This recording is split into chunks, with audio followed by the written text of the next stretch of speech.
C'est encore moi, Kenjomu Kenji, moi, Moussam de l'UDPS. Je viens pour la deuxième émission. J'ai déjà lancé la première émission. Bon, la première émission, on a. Au cours de la première émission, Tolobeli, cette fausse rébellion qui se déclare comme ça, là, évidemment, juste pour alimenter la psychose de la population congolaise. Donc, Bolanda Yaro, et puis Kagame qui accepte. Il y a eu des négociations secrètes RDC-Rwanda au niveau des États-Unis d'Amérique après les sanctions américaines. Voilà.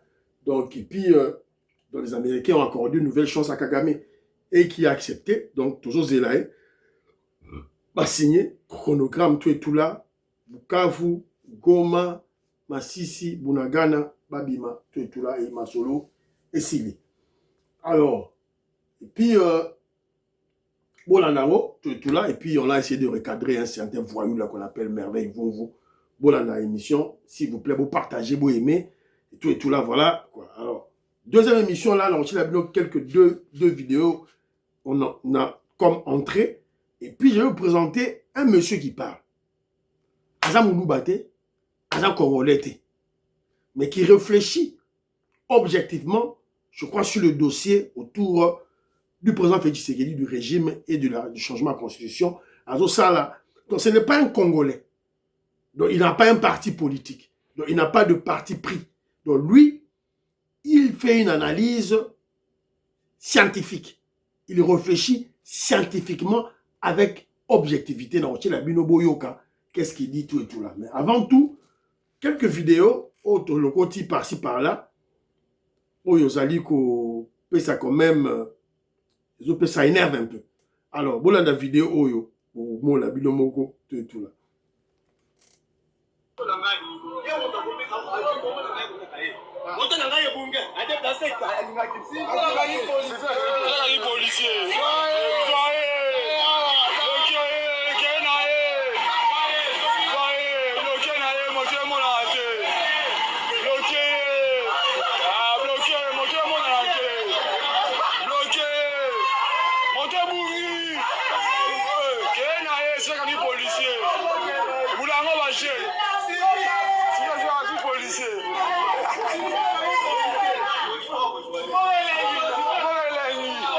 Donc vous comprenez, même le Congolais moyen trouve ça très ridicule.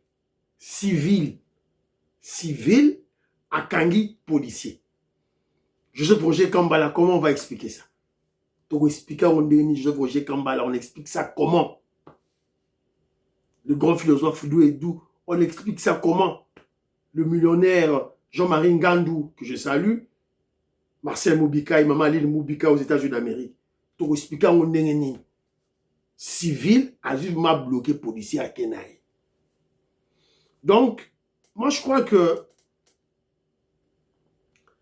le ministre de l'Intérieur de la RDC, les ministres de l'Intérieur de la RDC doivent prendre ces problèmes au sérieux. On doit quand même avoir une police, voilà, professionnelle, digne de ce nom. Vous déjà regardez un policier qui marche seul.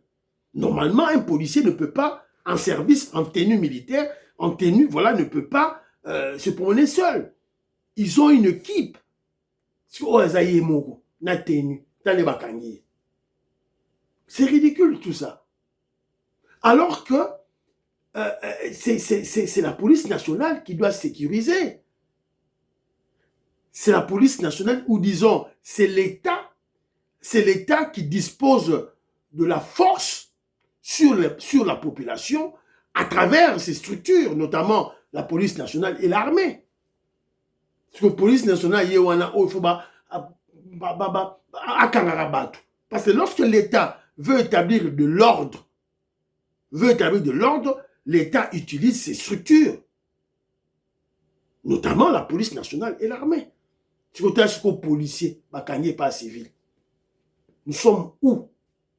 C'est la raison pour laquelle Joseph Sabino, vidéo pour vous comprendre à quel niveau, à quel état le président Félix Tshisekedi a pris le pouvoir.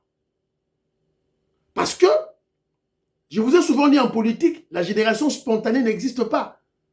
Donc ce problème, il y a une police nationale qui n'est pas professionnelle. Ce problème n'a pas apparu par coup de baguette magique. Pas du tout. Donc, ça dit Oyo, la décision, il fallait pendant des années, et voilà, la situation s'est empirée.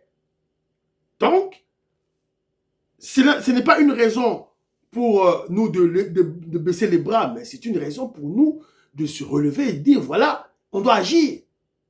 Et là, on doit se dire, moi je suis conséquent, hein, conséquent. Le ministère des Affaires intérieures de notre pays, depuis l'avènement du président Félix Tshisekedi au pouvoir, ce ministère a été occupé par les cadres de l'UDPS. Par les cadres de l'UDPS. Il faut quand même ce rapport. Gilbert Kankonde, Acelo, Peter Kazadi, maintenant c'est Jacquemin Chabagne. Ce rapport. Qu'est-ce que vous avez fait? Alors de l'autre côté aussi, Nakatia parti politique Nabiso, l'UDPS, quelle est la politique, quelle est la stratégie, la politique Oyo, on a concocté au sein du parti. Une fois que Batiem Nabiso n'a pouvoir, tu juste recette Nabiso, tu peux essayer. Voilà. Et tout ça, c'est le travail du secrétaire général Augustin Kabouya. Yako, ça va structure, va réfléchir ainsi. Voilà. Donc, je crois qu'on a beaucoup de travail à faire. Voilà. Alors, j'ai une deuxième vidéo, là, Labino, Christian Bossembe, qui parle de l'UDPS. Parce que dans le but, quand l'UDPS, toi, Christian Bossembe, qu'est-ce qu'il dit? Tshisekedi connaît tout le monde, il a goûté à l'opposition, il connaît les manœuvres de l'opposition. Bato bazo bossa nelo komoko. Mutu bato ba koisi Mobutu. Bato ba fragiliser Mobutu, ezaki UDPS. Bato ba yela Mobutu ba sanction internationale, ezaki UDPS. Na même logique. Aujourd'hui ba même logique de la grande place comme. Le problème c'est que parfois vous prenez tout à la légère et au Congo c'est ça. On prend tout à la légère et on a sous-estimé Fachi. On a dit qu'il peut avoir ça une année, Kabila a le pouvoir. Alors ça, la 2 ans, Kabila Longola, il a fait 5 ans à Silici. On a dit qu'il a gagné l'élection, et Simbate, il a eu 73%. Babike, on est en train de voir maintenant comment ça se passe. À la militaire, où en sommes-nous aujourd'hui?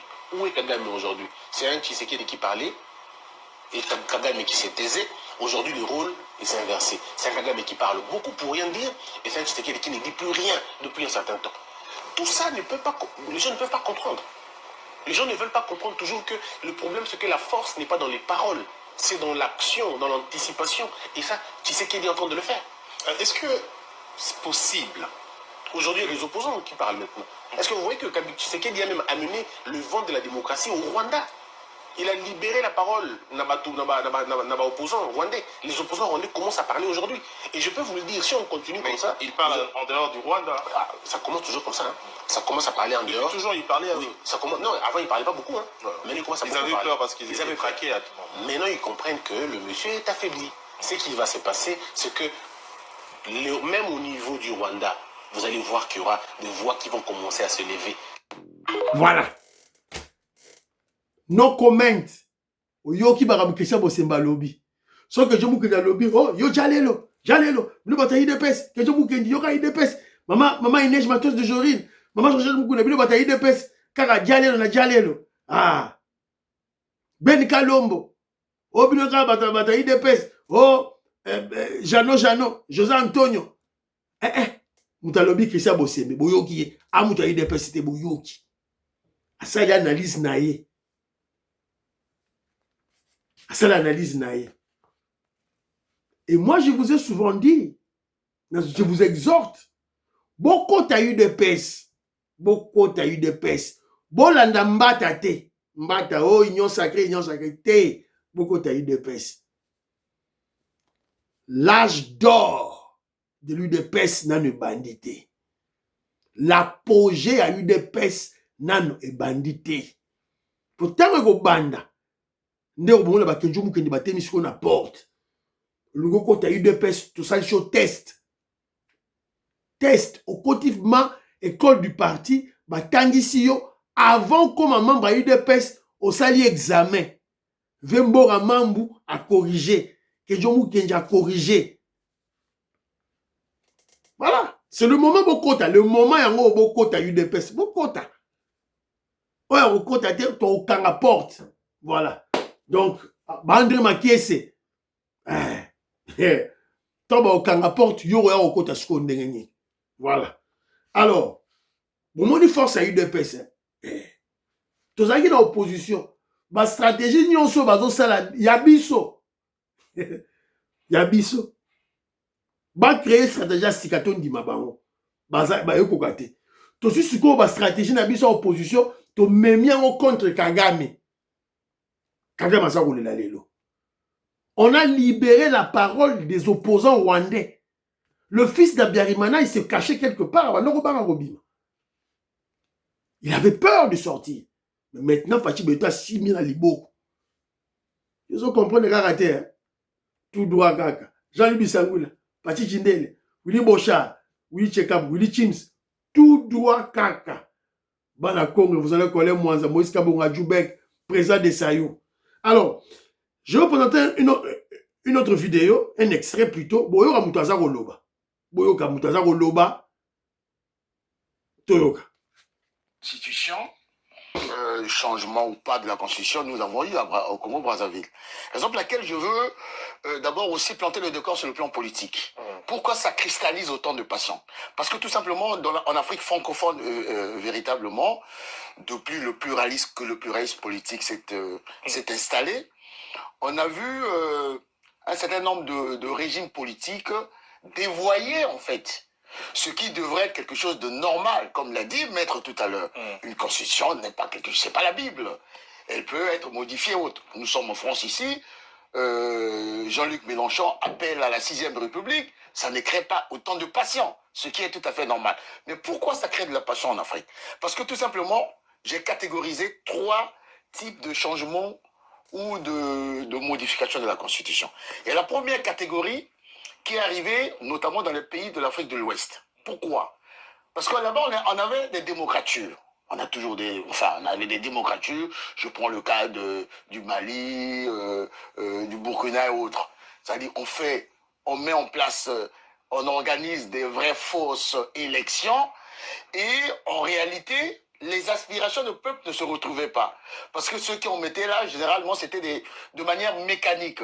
Et on a arrivé à des juntes militaires qui ont changé les constitutions et qui, manifestement, sont en train de promouvoir les régimes à parti unique.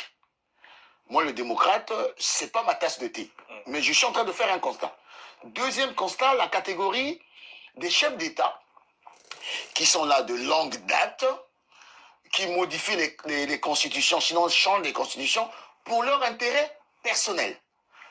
Kagame, comme par hasard, personne n'en parle. Hein. Il est là depuis, je ne sais pas, 30 ans.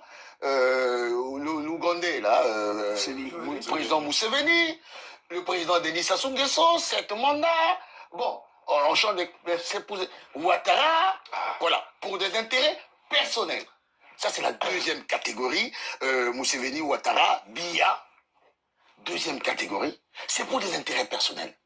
Mais je mets par contre ce que le président Tshisekedi a eu à dire, parce qu'on le dit aujourd'hui, mais j'ai la date, le 23 octobre 2024, à Lumumbashi.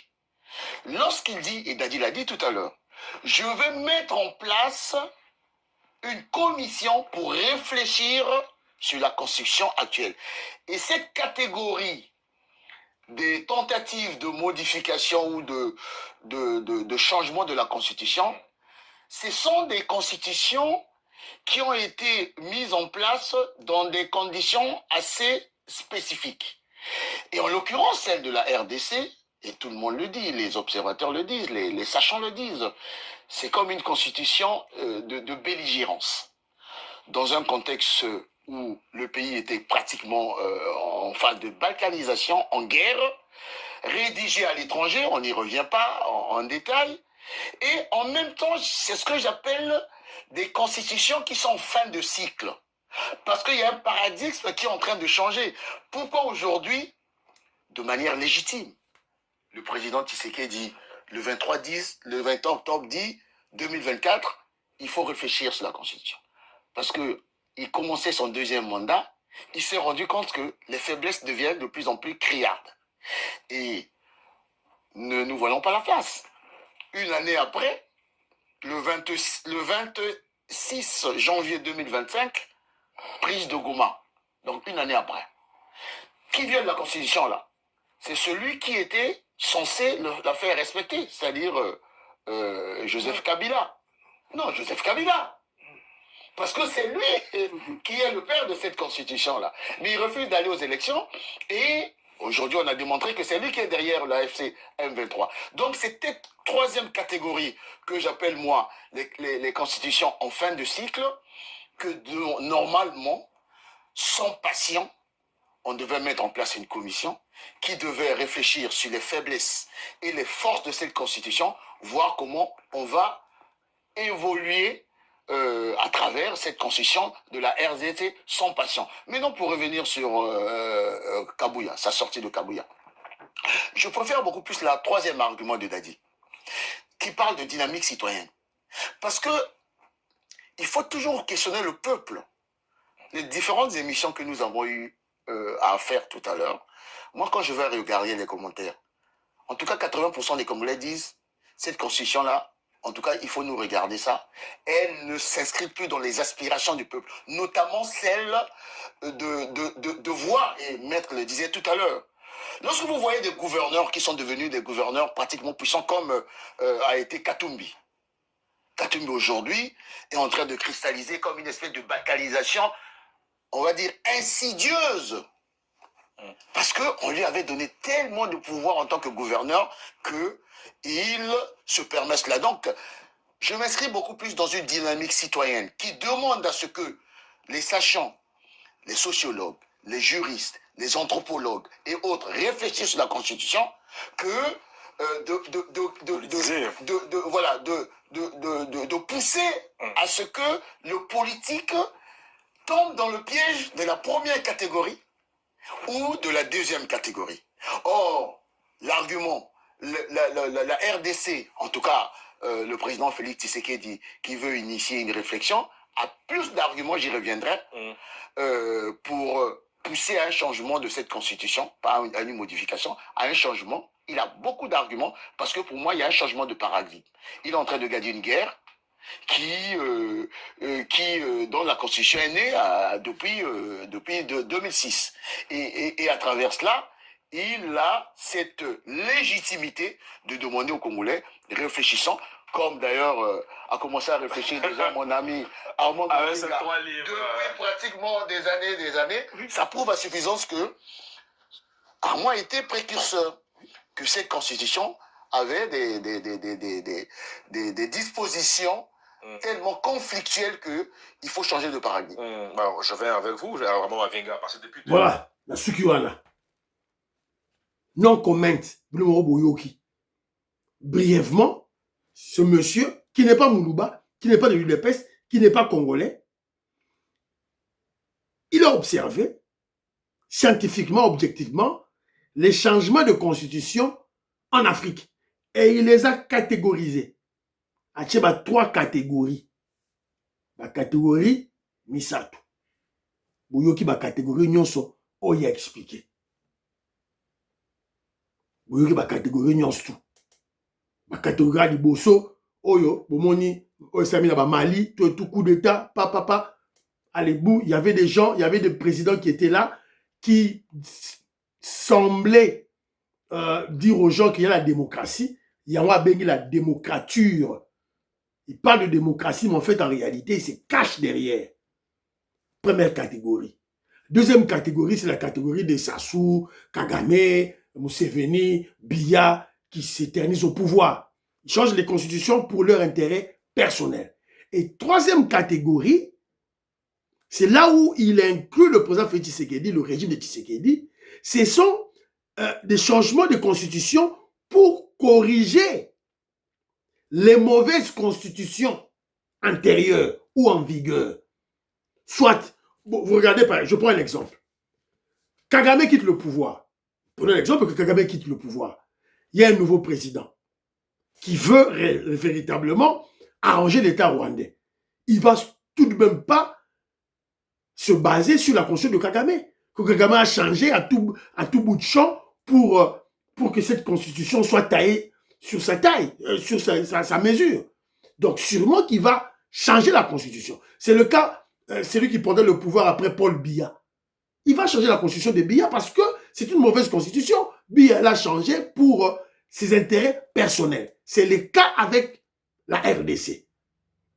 Donc nous avons en face une constitution, une mauvaise constitution, taillée sur mesure des belligérants, des Rwandais, des gens qui nous ont fait des brassages, des mixages, des infiltrations chez nous, pour piller nos minerais, des gens une constitution qui a comment je dirais, qui a aidé l'hégémonie du Rwanda de Kagame chez nous, l'influence rwandaise chez nous. Donc, c'est tout à fait normal, c'est tout à fait logique que un président de la République congolais nationaliste patriote, au regard de tout ce qu'il y a sur cette constitution, évidemment, quand je parle de la constitution, je vois en amont comme en aval, la forme comme le fond. Donc, un président qui veut le bien du pays, du Congo, doit se débarrasser de la constitution mauvaise. Quoi de plus normal? C'est ce qu'il a expliqué. À bon entendeur, salut. Mais peuple congolais, membre IDPS, tout doit caca, tout changer de constitution. Bye bye. À la prochaine.